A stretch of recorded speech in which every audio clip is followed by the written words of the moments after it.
Are we live? And we are live. Yes, we are. Welcome back. My name is Hassan Thompson. I would be tempted to do a review or a recap of what we done did. But you know what the truth is? We done did it. Quaz up in the building. Let's go, morning man. No, we're not going back. If you missed it, you missed it. This is Homeroom in the educator's house, and you are welcome here. What we are going to do, I don't care that there's sleep in my eye. I don't care that I got my little church t-shirt on that I usually go to sleep in. Nope, you're not going to stop me. I know who is a lie because I'm here and I'm live. So welcome, everyone. I am ready to start a whole new chapter. I don't know what the deep dive is. I had my friend and colleague Annette ask me all kind of clarifying questions about what was going to, what this multi-part series was going to look like. And the truth of the matter is, I don't even know. Good morning, Leticia. I am so glad it is Monday, just like you. I have barely made it, but I am here. Qua and GT are in the building. I'm going to send down invites, fellas. I know you guys are busy because it is, I don't feel no type of pressure. Me up here on stage if you are available. Into today, we are launching a new multi-part series. This is Monday. This is week 5, day 1 of my 5-week commitment to go live, to be consistent, to not miss a day.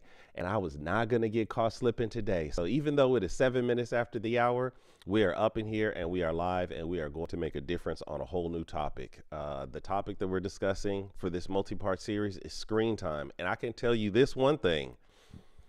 Y'all not ready. I wasn't even ready. I almost broke the entire internet. You are lucky that the internet even exists this morning, because what I had to go through to try to pull these clips together was an amazing feat. Let me give a quick greeting to my brother Qua, and then I will unpack for you what today is going to look like. But it is the intersection of screen time and child development that we're going to get into. My man Qua, wait a minute. I'm over here talking to you, brother Qua. On mute, my man. Thank you for joining me up here on the stage. How are you, sir?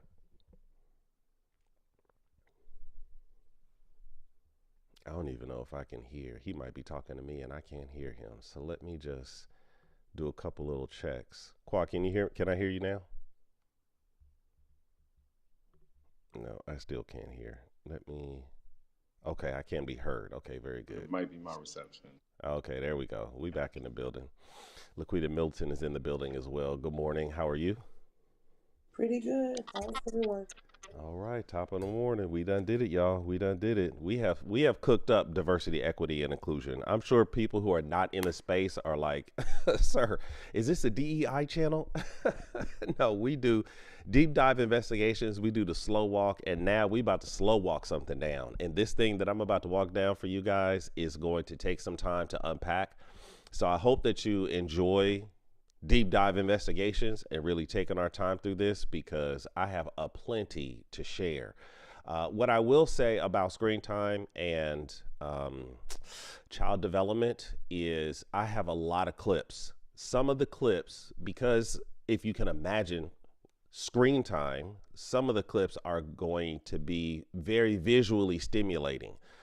So I know that I usually have all of this clickety clack stuff pre-planned, but yesterday's live conference was quite a doozy. It took a lot out of me, and so I'm gonna need a little bit of patience as I reset this entire house. We are gonna move into a new room up in the house today. YouTube educators, I'm gonna pull the link for the live so that you can copy. Yes.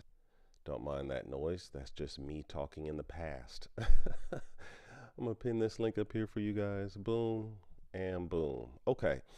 For those who may be listening to the replay on the audio app, yes, it is it's an old pin, but don't you dare worry about a thing. We are here talking about screen time. I just have to update the title when I get on the back end. Okay, you're in the right place. I can promise you that. GT is in the building. Stacy, glad to see you guys. Good morning to you guys, and you're back.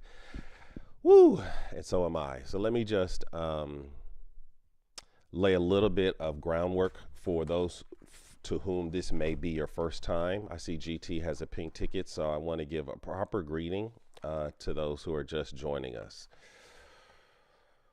I don't have an SWBAT. I usually save that for Sunday. So my intention here is to build up the conversation for the live experience. If there's anybody that you know, maybe on your LinkedIn or personally, who has a strong opinion about the algorithm, please let them get in touch with me, because I might have to be my own special guest on Sunday if I can't find somebody.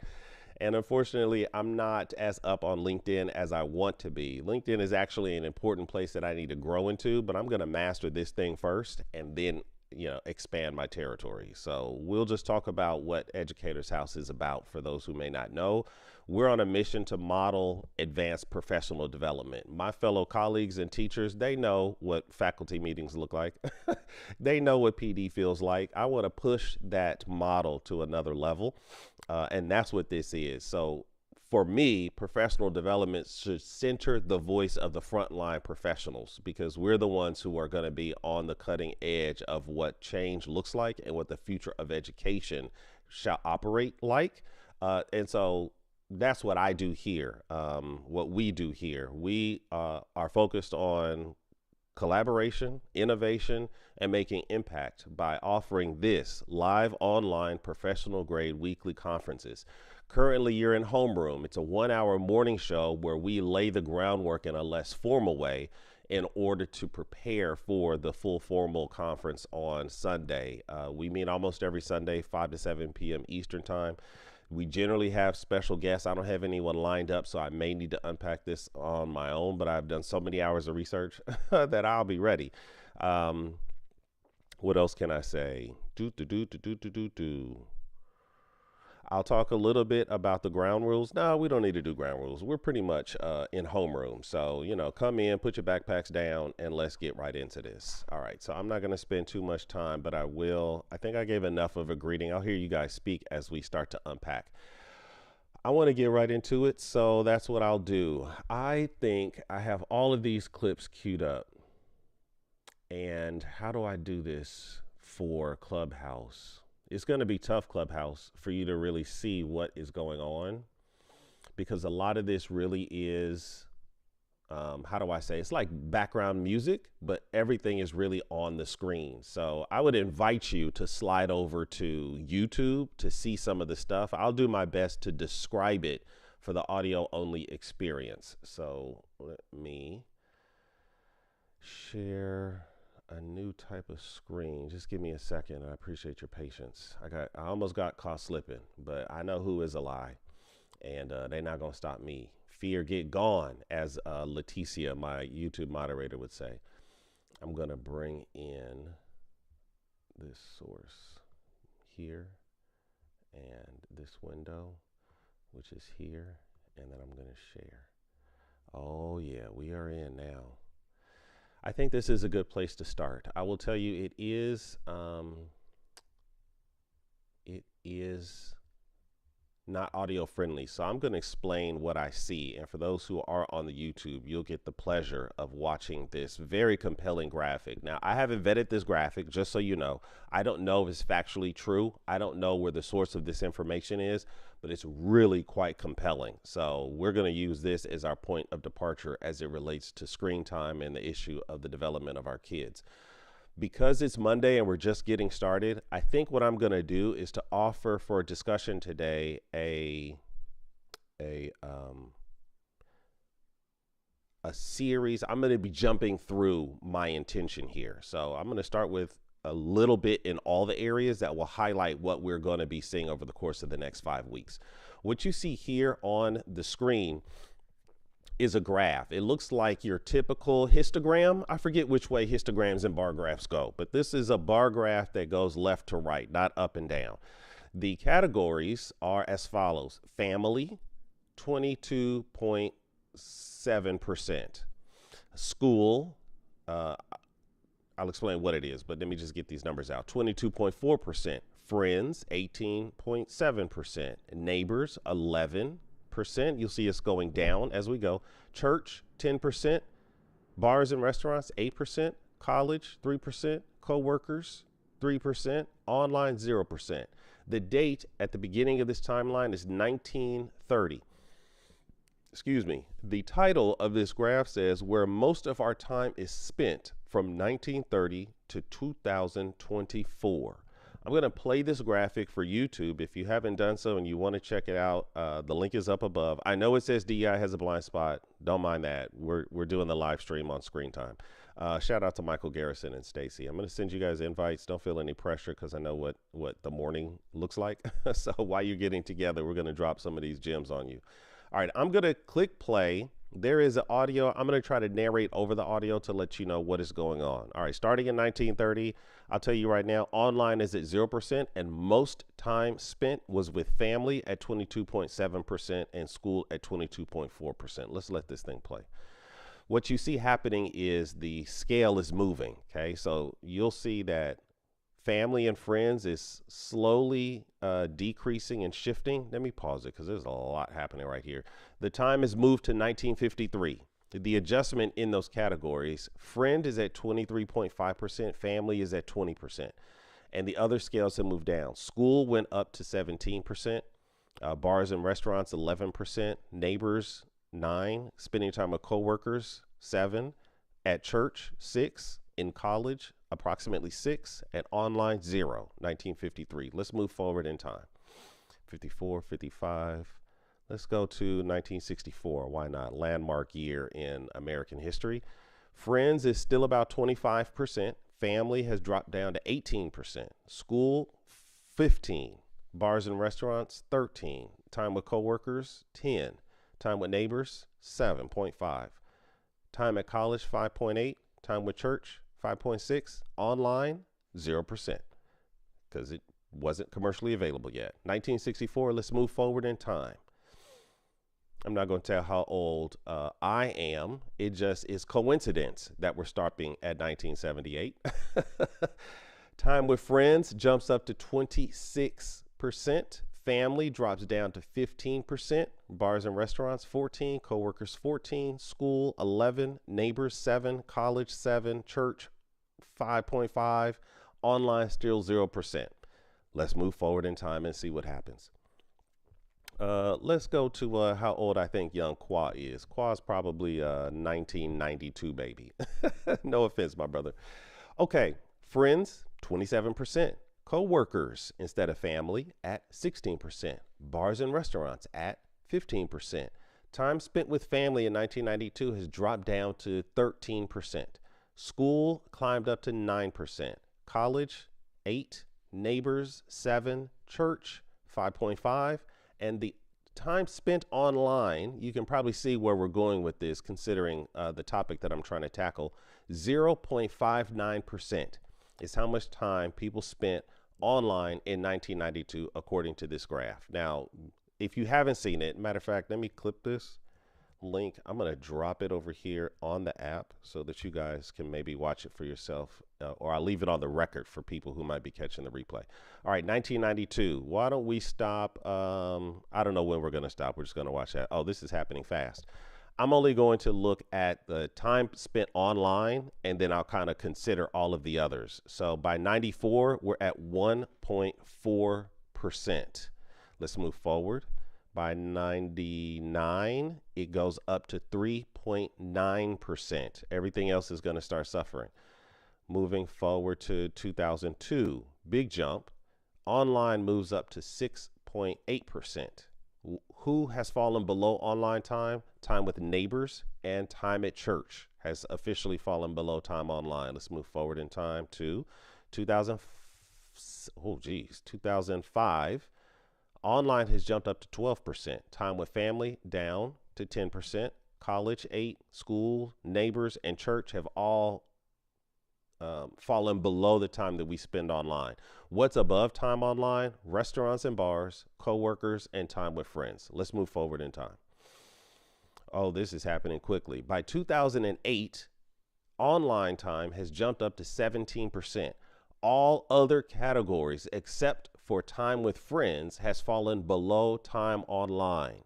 Coworkers is at 12%, and it goes down from there. Bars have less time, family, less time, college, less time. What are the bottom three? School, neighbors, and church have all fallen down to the bottom of this graph by 2008.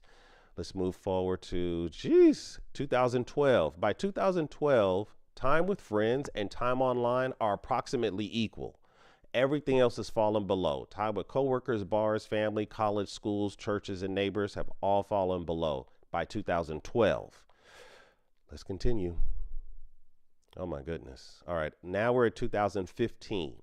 This will be interesting. First of all, according to this graph, the time that we spend online has jumped to the #1 spot. And our time doing all other activities, according to the categories listed here, are below online time. Friends is still in second place, coworkers in third place, bars and restaurants in fourth place. Time with family is 7.5%. School, college, church, and neighbors are all 5% or below. The year is 2015. Let's continue. 18, 19, 20. Let's go to 2020. Here's what we see. Time spent online by 2021. 59% of our time is spent online. Time with friends has dropped down to a mere 15%. Time with family, a meager 7.5%. Coworkers, neighbors, school, church has dropped down to 2.6%. Bars and restaurants and college have all suffered tremendously. Moving forward towards 2024, I'm going to stop at 24. Time online is 60%. Friends and coworkers are 13% and 9% respectively. Family time, 4.5%. School time, 3%. Church, neighbors, and college have all dropped down. And I think that's where it stops. So now let's look at 24, and then we'll let the video reset and compare what we see in 2024 to what we see in 1930. 2024, 60% of our time is spent online. I'm going to just do a few highlights. 4% spent with family, 2% spent at church. All right, let's continue. Let's see if this thing will reset for us. Here we go. 1930. It was 22% with family, 22% at school, 10% at church. So significant difference in how we use our time. And this is what I intend for us to highlight over the course of the next several weeks. Could be 3 weeks, could be 5 weeks. I'm just going to get in this rabbit hole and see where it goes. Before I pass it over to Qua or Laquita, let me send invites to Michael. You're welcome here. And Joseph, no pressure space, but if you want to come up and contribute to the idea of, let me put a proper title over here for you guys, screen time. Screen time is killing. Oh no, let me use brain rot. Rotting our kids' brains. Let's use that as a proper title, guys. For the YouTube crew, I'm going to move forward to another clip. Let's take a look at, no, let me jump around because I want to give you a nice smorgasbord of what's possible. Here we go. I'm going to play this one, and then I'll be curious to hear comments from my fellow stage mates. This comes from an Instagram channel called Official Herd. Here is the caption that she offered. Reducing tech use can be a game changer for managing ADD and ADHD symptoms. Stepping away from screens helps kids stay more focused, promotes better sleep, and reduces overstimulation by incorporating more hands-on activities, outdoor play, and time for creativity. We can be more balanced environment that we can create a more balanced environment that supports focus and overall well-being. What tech-free activities have you found?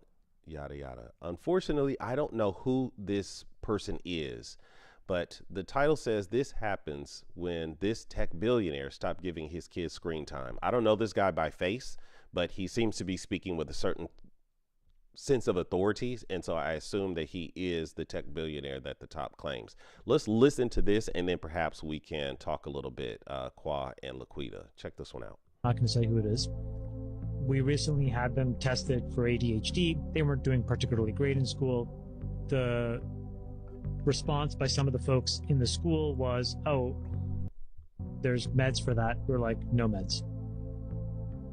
And what we did was we took away their iPad and we completely deprived them of all these apps and video games. I cannot describe to you the magnitude of the turnaround in this kid. Grades, incredible, where they were getting 60% and 70%, now getting 90%. Totally engaged, interesting, charming kid that had lost a little bit, and I think that there was a little bit of a daze. And I just want to say that in general, as a parent, whether the app is banned or not, who cares? My lived experience right now is that video games and these apps are horrible for kids. One of my kids. Period. This guy's talking about his kids. I'll pass it to you guys, but one of the things that I've noticed as a trend is this daze. They refer to it in a variety of ways, but this, dare I be disrespectful, look on our kids' faces. So you'll see that as a through line. Okay, thank you guys for your patience as I spark this fire, and I'll pass it along. I'll start with Kwa, and then I'll go to Laquita. Kwa, good morning. Can you give, for the good of the group, an introduction to yourself and maybe your first thoughts to where we're trying to go? The mic is yours, sir. I have been in education for about 8 years. I currently teach at a private school in a support role, supporting kids who need additional support beyond what they usually get. I am very much against the use of cell phones, at least in school. And it's also a battle at home with my 6-year-old, as I'm the more strict parent. And yeah, I completely see the difference. So currently I'm at a school where they don't allow cell phone use at all. And that's kind of one of my prerequisites for working at a place now, is that they have pretty strict rules on cell phones. It is so much easier to teach these kids, so much easier to have them sit through. Just being able to sit down and read and concentrate on things for more than 10 minutes at a time. I don't have a ton to say beyond that, except to while I can talk about all the negative things that I think cell phones and access to the internet do for our kids. I'm going through the bar charts that you put up, and I realize I spend a ton of time on that too. Yeah. Even if I think it's for good reasons. And it just, one thing that stuck out is the time with your neighbors versus the phone. And I realize I'm on the phone on my way to wherever I'm going. I'm on my phone whenever I have a load time, sometimes when I'm in social circles too. So as much as I talk about it, I also have to be probably a better example for the people around me as well. You know, that's a powerful thing, and I really had to deal with that too. How am I modeling for my son? You know, get off the screen. Meanwhile, I'm on the screen clickety clacking. Like, no, but I'm doing work. He don't care. He don't care where breakfast come from. He don't care if Santa Claus don't exist. He has certain expectations at his tender age. So I had to really sit with that as well. Mr. No One is in the building. I'm going to pass the mic on to Laquita. I'm curious to hear, please give us a proper introduction and then your thoughts to what we've covered so far. If you're available, dear, the mic is yours. Yes, good morning. My name is Laquita Middleton. I am a mom and a teacher of almost 12 years, and I teach the best subject ever, history. So, what I was thinking about this topic a little bit differently, and I would say that screen time would be rotting our children's brains, because as they sit in front of a phone or they sit in front of a computer, the device is actually stimulating them. So their mind, at the same time, their mind is not doing any of the work. Like if you're letting your kids watch cartoons or a movie or, TV, kids TV or whatever, the only thing they have to do is actually just sit there. So they're not learning how to identify certain things, or things that, say, for example, if you're in the classroom and you're trying to teach your students how to construct a paragraph, or construct a main idea or a thesis, or teaching them how to do a DBQ, LEQ, or whatever. And so their minds are going to have to do work. But if they're sitting in front of a computer, number one, they can easily go to a website and say, oh, type in the question that their teacher is asking, and within a few seconds they will have the answer. But they have not done the mental work necessary to figure it out on their own. So when we were having conversations about AI, that's one of my biggest arguments against AI for students, because they're not doing the mental work it takes to actually get to that end that they need. And then overall, say for example, we had an internet loss, or we weren't able to connect to the internet for a period of time, like our generation would be doomed, our society would be doomed, because we don't know how to do anything for ourselves. So that's one of the things that I was thinking about. And I had something else, but I'll just let someone else have the floor. No, you cooked it up real good, and that's actually there's a few layers have come up. So, Mr. Nolan, with full respect, I think I'm gonna push. Nah, since you're here, we'll pass it to you, and then I'll kind of unpack. No. Okay. Please do that, because Lakita brought up some very. First of all, good morning, everybody. Good morning, sir. Lakita brought up some amazing topics, so I have patience. I It's not appreciate always, but this morning I had some. So. Right. Well, we're going to take advantage of that patience. All right. So good morning, everybody. Anointed is in the building. Tahira is in the building, and Stacy. We're dealing with screen time. I know I don't have all my clicks and my clacks ready, but we're already deep into it. So I appreciate your grace. There were a few layers that came up. Quad talked about a parent's accountability. So I want to get into that. I got some stuff for that.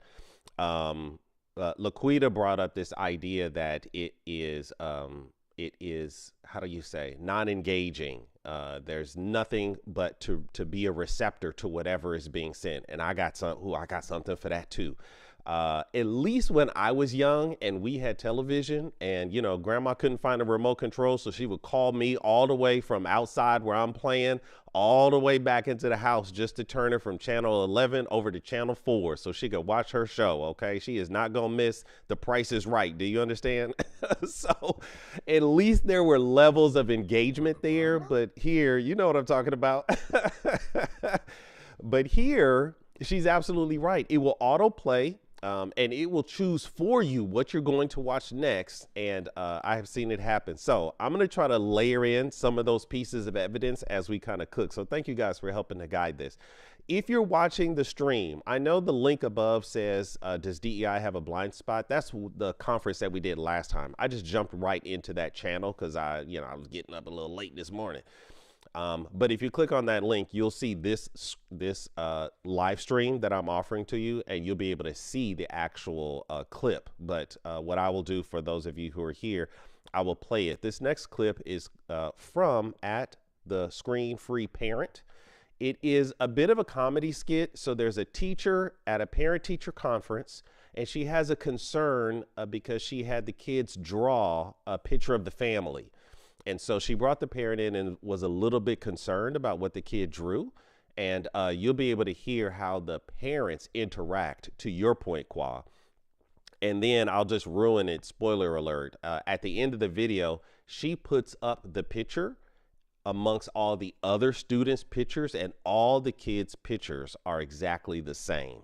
Let's listen into this clip, and then we can move into the next issue. Overall, Billy is a very sweet little boy. Yeah. Well, that's great to hear. Of course. Before you go, though, I would like to show you one thing. Oh. I asked the class to draw a family portrait, and I'd like to show you what Billy drew. All right. Oh, my God. What you see here is Billy in the middle, mom and dad on the left side and the right side. And then there's this big black, it almost looks like a tombstone, but clearly it is their cell phone for a head. All right, let's continue to play it. Do you have any idea why he would depict you both like this? No idea. You know what? I'm going to Google it. I'm going to message my sister about her psychologist friend. And then both parents put the phone right in front of their face so they look exactly like the picture. Hilarious. But Qua, we have to hold some accountability. Okay, I'm on a message board right now. She's giving us a referral. Okay. Okay, thank you so much for all this information about my son's inner life, and I'm so glad to connect with you about this. Thank you. Thank you, Miss Lake. Ocean. Ocean. Watch the chair. Thank you. Yeah. Thank you. Parents can't even walk because they're running into stuff because their head is the cell phone.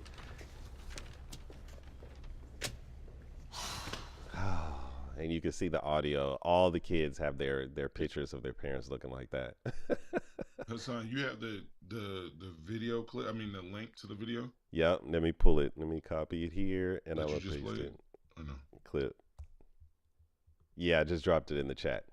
Thank you, sir. That's what I'll do. I'll drop it before I play. That way you can slide over there and watch it while I'm kind of doing it with you. So that'll work really well. So yeah, this is the one for the parents. So yes, Qua, major accountability for us as adults. Now, I don't know how old you guys are. Okay. You guys, young, handsome looking crew that I have up here live with me. I might be the elder statesman in this joint, but back in my days, we didn't have no internet. Okay. So I've lived through what life was like. I remember the Thomas Guide where you had to have this big spiral notebook in the back seat under the chair so that you could figure out where you were going. Yes, I remember the AOL CDs. In order to get online, I remember you had to go to AAA to get the little highlight. If you wanted to take a long trip, they give you the little flip charts of the highlights. You know, I remember the latchkey and the bikes, and the kids used to be outside. I remember the hot metal slide that would burn your skin if you didn't go down just the right way. Yeah, it was a different day. And now look at how far we've come, as Laquita would say. How far have we come? I'm about to show you this next clip to address what she brought up. This one is really trigger alert. This one is really sad. Okay, I just want you to know that up front. Boom, not that one. I'm gonna save that one. Oh, this one. Clearly heartbreaking. It's good for audio, so those of you who may not be able to, I'm gonna do it here.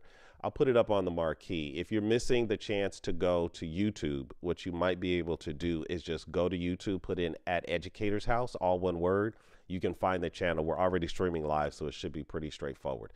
Okay, this next Instagram clip, if you want to watch it for yourself, I'm going to play it as well.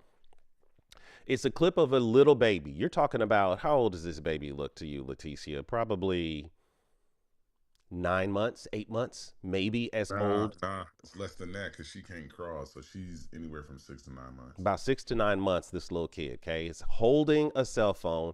As Leticia mentioned, bright screen, okay? And the kid is just happy as they want to be. What happens is the parent's going to take the phone. We'll see how the child reacts. And then give the phone back to the child, and you'll see how the child reacts. Now, the kid thinks it's entertaining, not realizing, like us, that there could be some long-term implications to what we see here. I remember when TV turned off. That was a great point. TV used to turn off. It used to be black and white snow when TV time was over, right? So few channels, no Instagram, no suggested next watch. Leticia thinks this baby's about 6 months old. Let's listen to what this baby experiences with a phone at just 6 months. Can I see this?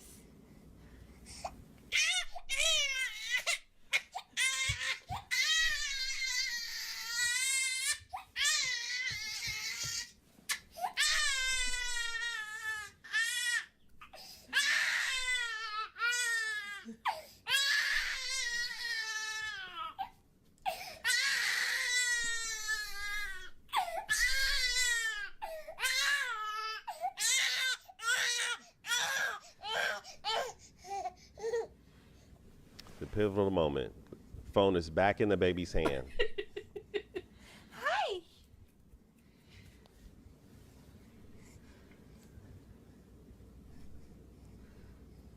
And it's swiping. Baby know how to swipe already at 6 months, 9 months maybe. Big bright light shining up on the face. Happy as he want to be. Took the phone again. All right. Let me pause right here. Thank you, Mr. Nolan, for your patience. Please, if you're back with us, give us an introduction and tell us what are your thoughts so far. Mike is yours. Hey, everybody. I'm Mr. No One. Good morning. I am an educator. I'm a school social worker. And I will say this. I will say technology is probably the biggest danger that our children have in their education system. Um, I was not surprised when they talk about getting rid of books, but the truth is, most kids don't touch a book throughout the day Mm-hmm. anymore. Day to day, you might not ever. The kid can go a week without touching a book That's a fact. because and I don't know about y'all's districts, but most of the education is being delivered via a technological device. And the ways that I've seen, because I'm in Jersey and I'm not far from Princeton, but I work in Trenton, right?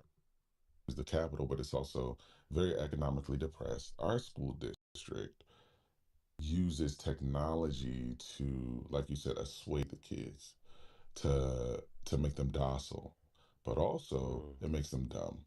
It doesn't allow, like Lakita was saying, it doesn't allow for critical thinking. Um, and when and it's addictive, like it literally is like a drug.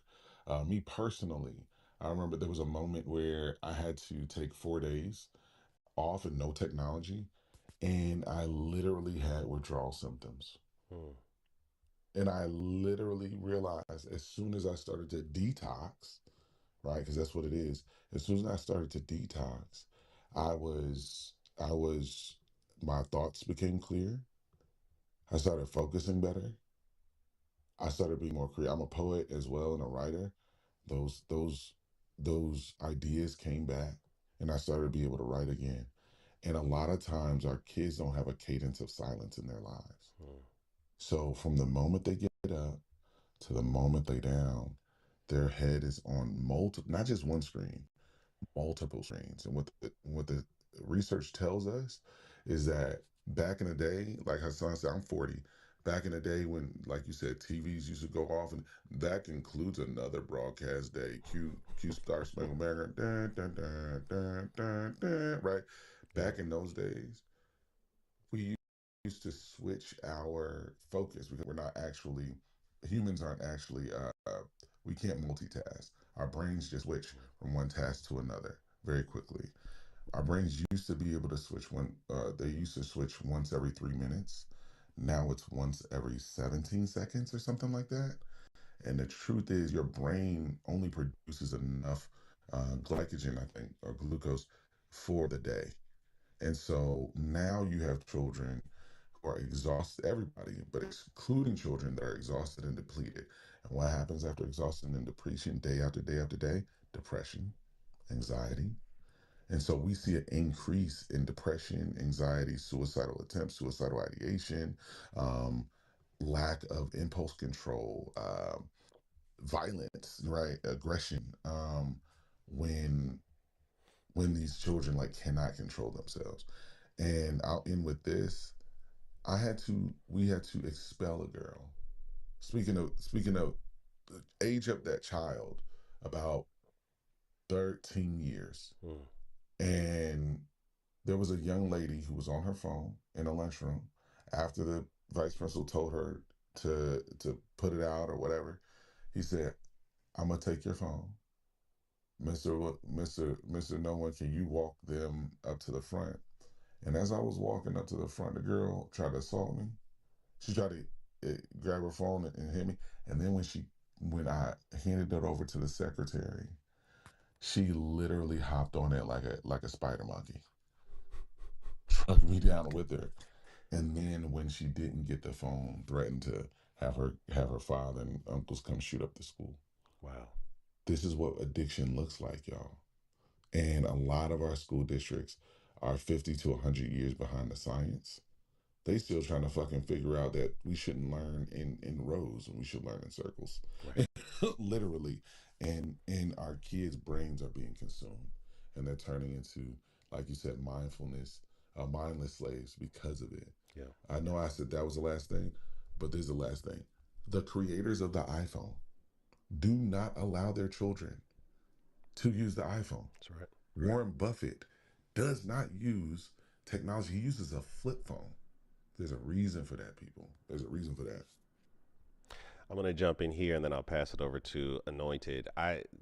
This is the, how would I call it? This is the introduction paragraph to our deep dive into screen time. So I'm going to be introducing a series of the pivot points that we're going to walk down over the course of the next couple of weeks in response to this idea that our kids can actually be dangerous when they are deprived of the stimulation that comes from these phones. And I haven't even got to Coco Melon, so I'm just warming this. I'm preheating the oven right now. But check this one out. Let me be responsible to my community. I'm going to copy this. I'm going to paste this link here for you. I'm going to switch what's on the marquee. Bing, bang, boom. I'm even going to drop it here in YouTube for my streaming audience. It's here officially in the chat. I'm sorry I don't have the others. I have so many links of so much stuff I want to drop. All right, let's watch this one together. Maybe you could watch it with me or on your own. For those who are in listen only mode and not able to go to YouTube, the caption at the top says, "The sun that wouldn't hurt a fly until you turn the internet off." So this is an interaction between an adult child who lives at mom's house, and because he is so disengaged from the world, she decided to turn off the internet. And apparently it was during a life-saving mission a world-saving mission that he was on. And so just listen in, and I'm sure you will be able to imagine what is going on, even with only the audio. All right, check this one out. The same reason you're not working. Did you turn off the internet? Maybe. Turn it back on now! First of all, let us all operate under the same assumption. Yes, this is a white boy talking to his white mother because, Medea, she not having this. All right, let's continue. No. Turn back on the freaking internet! No. Mom! No. You better turn back on that freaking internet right now! She had to lock herself in the room. Open up! No. I was just about to start a new game! My friends are wondering where I went! Oh, I'm sure. You already embarrassed the crap out of me. Now you're gonna pull me away from Call of Duty. I'm sorry. Oh, you said a no word. Not the no word. I'm an adult. I Yeah. can say what I want. Let me in this house. Let me in.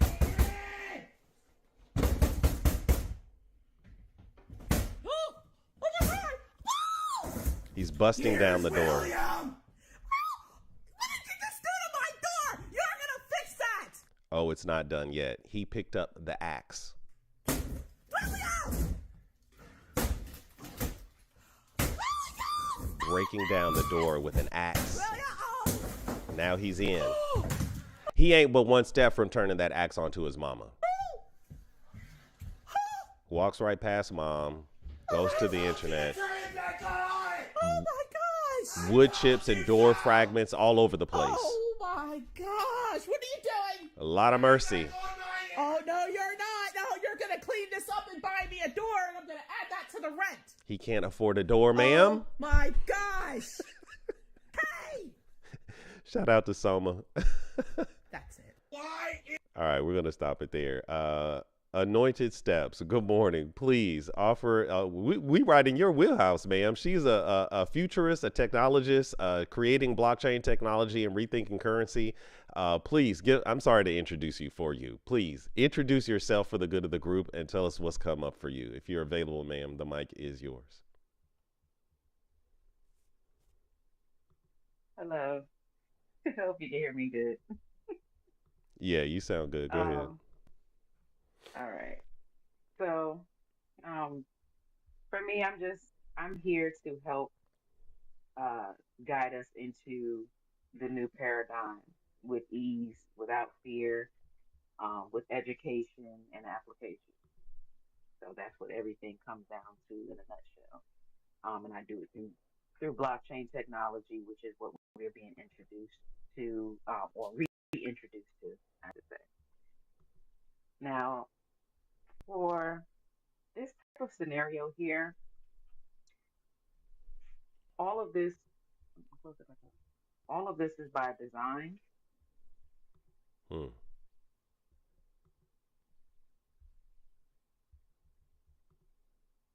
Okay, sorry about that. So what we see here on this display is there's a lot of different things going on with the device, the internet, um, and whatever you're using to view it from. Now we have a thing called the blue light, which is Hmm. a frequency that's being projected through the screen. Okay, and we have to understand that if we are energetic beings, then we have to understand technology that they're using is interfering with our natural frequency. And also, we have to understand the different chemical releases in the body when we're exposed to certain things. So we have the dopamine release when you are in contact with the device, whatever it may be, whatever your enjoyment is, it's releasing that into your bloodstream, which starts the addiction process. We all have dopamine. There's all different things that trigger our dopamine. And whatever that is, we like to engage in that. But what's going on is an unhealthy engagement because the screen time and the fact that you're being exposed to the blue light Hmm. and the frequencies that's being emitted, through the tower. So, they're all connected to the internet. So, of course, this is all by design with this technology. Hmm. And that's why we have to be mindful of the screen time and the exposure time and the amount of devices that we actually have around us because it all plays a part in your bioenergetic field, Hmm. which is also known as your aura. So it's easy to be controlled and manipulated through it. We operate on frequency. These devices operate on frequency as well. We listen to the radio, that's frequency. So there's all different types of frequency. There's low frequency and there's high frequency. And then there's wireless frequency. So the government, there was a government project that happened, and when they introduced the blue light, what they did was they tested it on, of course, monkeys, right? To see if we can do it, but they were doing it with wires. So after they completed the study, they said, hey, I wonder if we could do this wirelessly, remotely. And that's where the cell phone comes from and the blue light Hmm. on your phone. We don't realize that the blue light is shining. We don't see it, but it's actually there and it is playing a part um, in your mental health as well as your physical health because having these devices, the newer devices, close to your body can actually cause the cancer cells to regenerate at a higher rate. And the amount of uh, children that have been diagnosed with brain cancer is at an alarming rate, and it's due to their high exposure to these devices, and the parents don't know. I'm going to jump in here. I was going to play a clip about Coco Melon, but I think I'm going to save it. It's too juicy. So instead, I'm going to play a clip that I had already queued up that deals more explicitly with what you refer to, anointed steps. So let me drop this in the chat.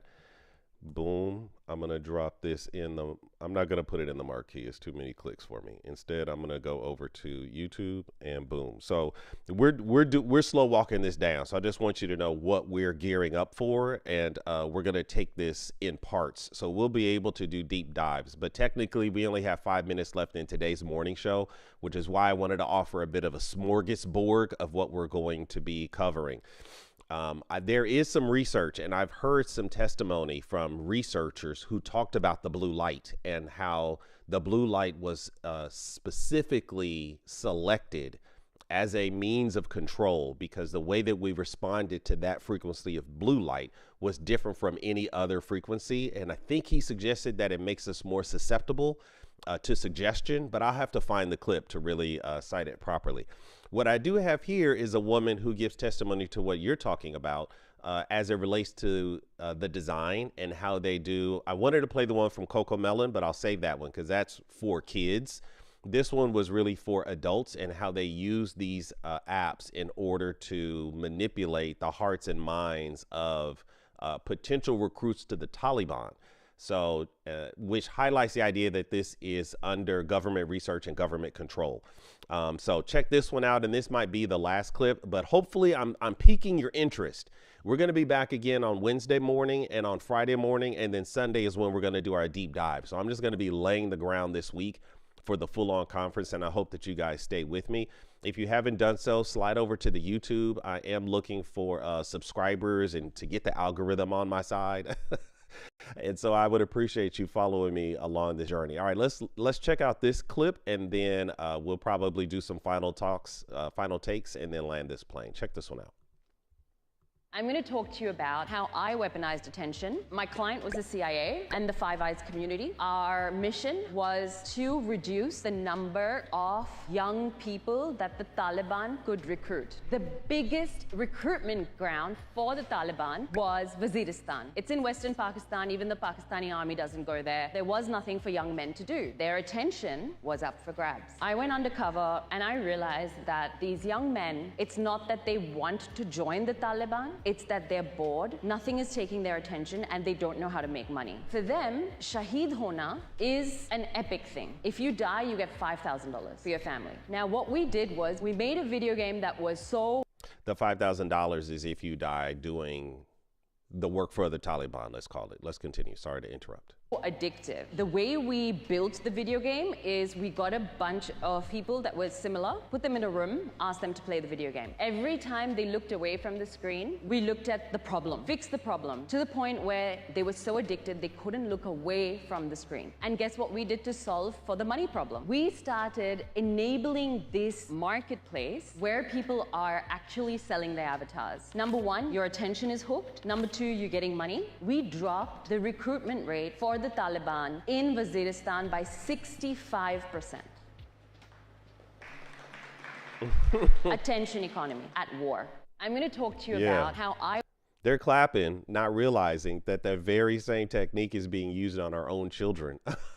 Clap for that if you want to. But you'll see the very same technique that they use to produce Coco Melon. They would put little kids in, they would show the show. It's got a very addictive, what would I call it, like hook song. There's a clip that I have. I'm not going to play it today, but when kids are in a whole nother room and the parents play the Coco Melon intro, kids run from wherever they are and just start gearing up for brain control. Yes. Yes. Yep.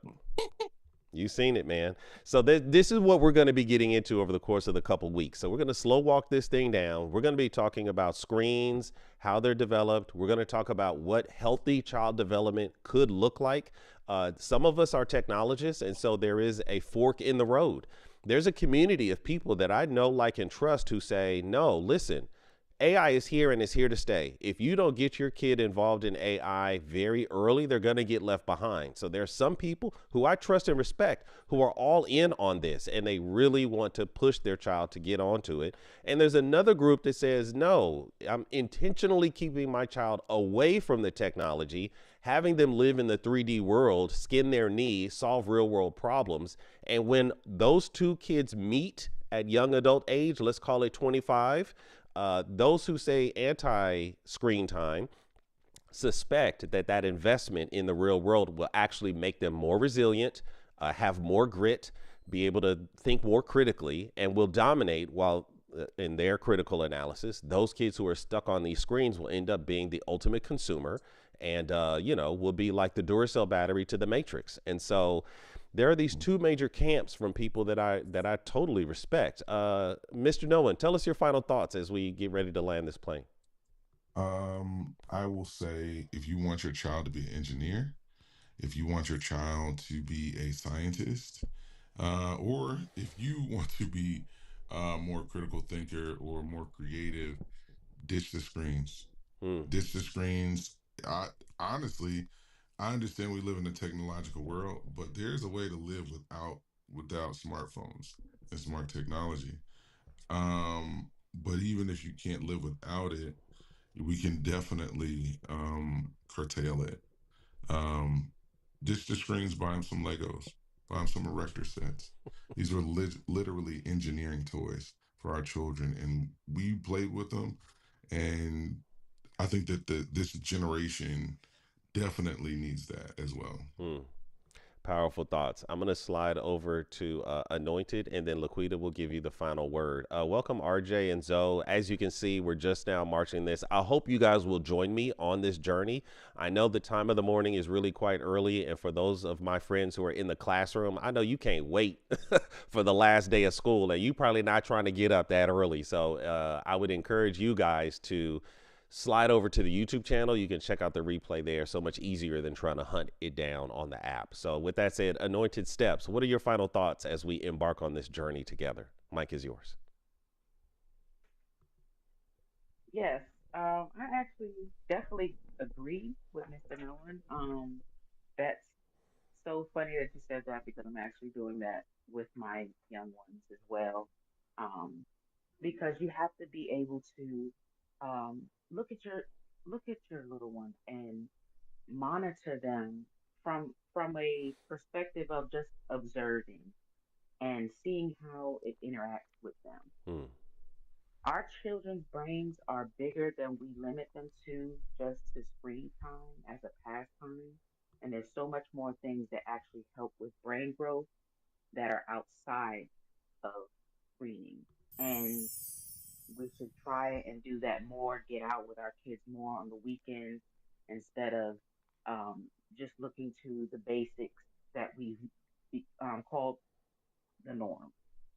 So I encourage everybody, if you do have kids, to definitely go outside, take them out in nature, have those nature walks, go by the beach, and see how it actually makes them feel when they're out there playing. They have to be exposed to more outside um, activity and interaction. That's what we had. That's what built our immune systems, our mental our mental space of freedom. And we actually limit ourselves and put ourselves in a box sometimes, and we don't realize it because we're just saying, "Oh, it's just a pastime," or "It's just something to do because I'm bored."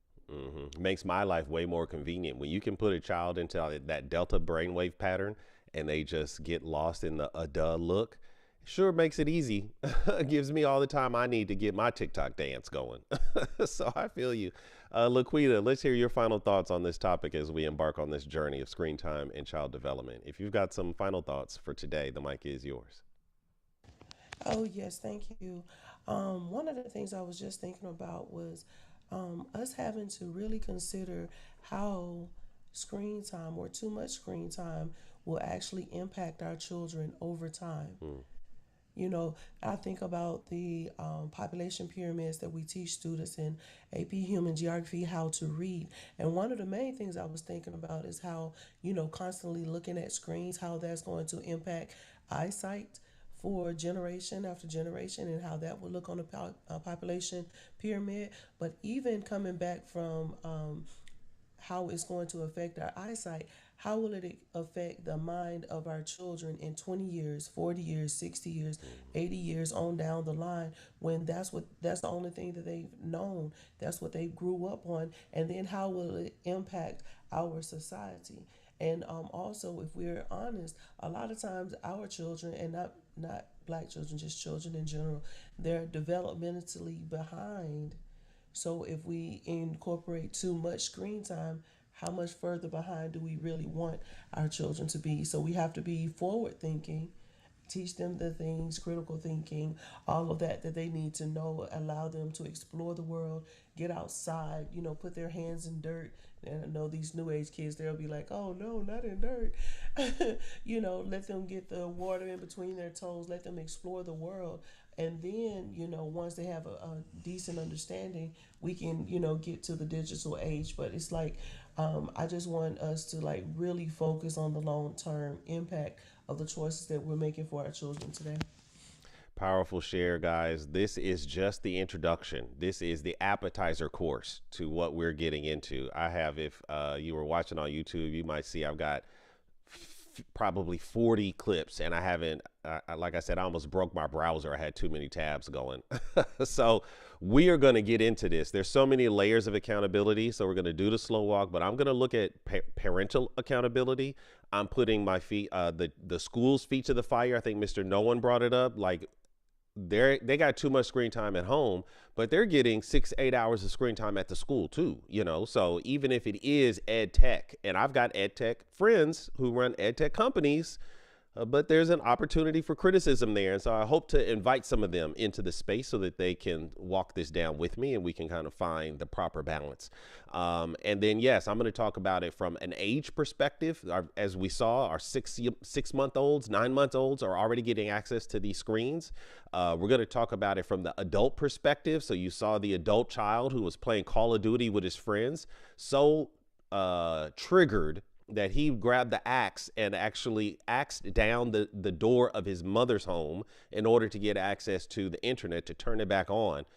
Woo, y'all, it's deep and it's worthy of our exploration. So I'm glad that you're here. I hope that you join me on the multi-part series, because clearly my stage mates, you guys have some strong opinions and you come from a variety of expertises. I don't know if that's a real word on the topic. And so I appreciate you and would love to have you up on stage when I'm back on Wednesday, and certainly Sunday when we do the full formal discussion. All right, Leticia Lewis, I know you just got here, but I do want to acknowledge you as we get ready to land this plane. Ava St. James, glad to see you back. RJ is in the building. I suspect that we'll probably be in the next room with Elizabeth Yo. She's an amazing leader in this space and helps me in my own professional development. Zomar, Soma, Michael Garrison, thank you guys for coming. We're going to close this homeroom down. But as you can see, there's plenty for us to talk about, and I hope that you will come back and join us. Okay, guys, with that said, I'm going to end this room in 5, 4. I'll see you next time. 3, 2. Make sure you take care of yourself. 1, and I'm out. I'm out. I'm out. And click OK. Okay, to my YouTube crew, child, we about to get into this. If you got tired of me talking about DEI, then put your seatbelts on, because this one is going to be very triggering. It is going to put accountability right at our own doorsteps, because we're part of it. Look, I got my phone right here.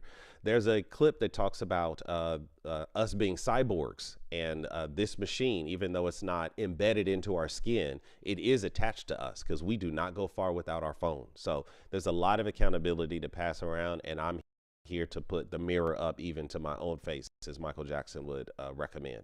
So with that said, thank you guys for coming. I hope you appreciate the introduction and you see where we're going, and we are going to go there. All right, guys, thanks for joining us. I'll see you Wednesday morning, homeroom, Friday morning, homeroom again, and then Sunday we'll do our first deep dive professional grade investigation. Peace, everybody. Peace.